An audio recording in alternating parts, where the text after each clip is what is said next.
গাধাকে সৃষ্টি করার পর তাকে বলা হলো সকাল থেকে সন্ধ্যা পর্যন্ত তাকে ক্লান্তিহীন পরিশ্রম করতে হবে, সারা জীবন তাকে পিঠে ভারী বোঝা বইতে হবে, খেতে পাবে শুধু ঘাস, আর তার মাথায় কোনো বুদ্ধি থাকবে না। তার আয়ু হবে 50 বছর।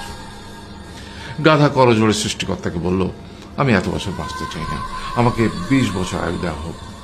সৃষ্টিকর্তা সেটাই মঞ্জুর করলেন।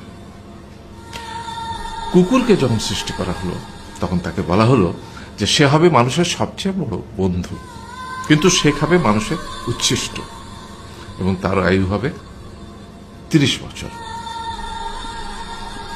কুকুর সৃষ্টিকর্তাকে বলল, আমি এত বছর বাঁচতে চাই না, আমাকে 15 বছর আয়ু দেওয়া হোক। সেটাই মঞ্জুর করা হলো।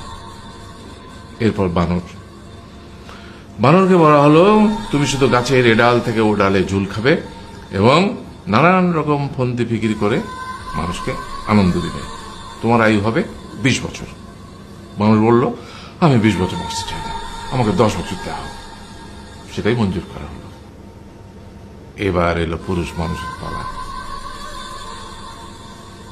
তাকে বলা হলো যে তুমি হলে প্রাণীকুলের মধ্যে সবচেয়ে বিচক্ষণ এবং বুদ্ধিমান, সেই জন্য তোমাকে প্রাণীদের শিরোমণি করা হলো এবং তোমার আয়ু হবে 20 বছর।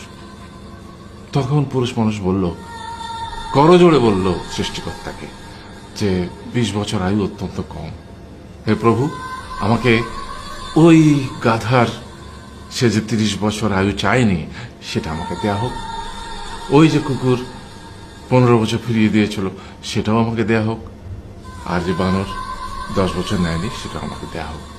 20 বছর অত্যন্ত কম, আমি দীর্ঘদিন বাঁচতে চাই। সৃষ্টিকর্তা সেটাও মঞ্জুর করলেন। তারপর কি হলো?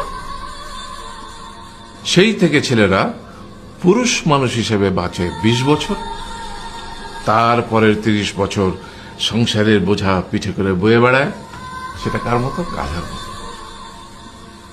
তারপরের 15 বছর সে তার ছেলে মেয়েরা যা দেয় সেই রকম ঠিক কুকুরের মতো উচ্ছিষ্ট খেয়ে বাঁচে। আর তারপরে বৃদ্ধ বয়সে ঠিক বানরের মতো, যেমন গাছের এডাল থেকে ওডাল ঝুল খায় বানর, তেমনি এই ছেলের বাড়ি থেকে ওই ছেলের বাড়ি, আর নানান রকম ফন্দি ফিকির করে তার নাতি নাতনিদের আনন্দ দেওয়ার চেষ্টা করে।